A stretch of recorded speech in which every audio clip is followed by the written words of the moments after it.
我小朋友係雙胞胎女仔嚟嘅，而家就喺番禺石面幼稚園讀大班。今年讀小二班嘅，3歲半。我比較看重嘅就係教育嗰個理念，最終石面幼稚園打動我嘅點都係回歸返到可能係師資。幼稚園本身係會將好多理論層面嘅嘢嵌入到佢哋日常嘅流程入邊，會將教小朋友放喺養小朋友之後，先養育呢個小朋友非常之有愛。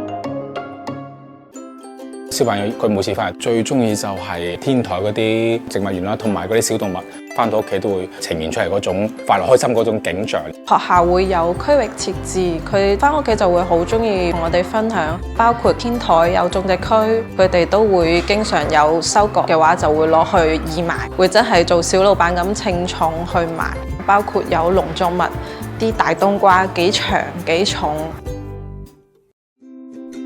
佢入咗嚟之後，各方面啊，好持續咗有禮貌咗嘅，獨立能力我覺得增強咗嘅。佢自己而家好多嘢可以自己做就自己做嘅，咁而家翻屋企都係自己除咗鞋擺好啦。食飯嗰方面好咗好多嘅，以前食飯呢就係食下就停下，而家食完飯先可以做其他嘢。咁呢點又係一個成長，表達自己情緒都穩定到，即係會好穩定咁表達自己想諗嘅嘢、想做嘅嘢，而唔係以前少少事情會激動啦、大叫啦、尖叫啦。佢同無論係小朋友定係大人嘅互動都多咗好多，環境俾咗佢哋好大嘅勇氣去同人哋做交流，佢自己會有一個思考，譬如話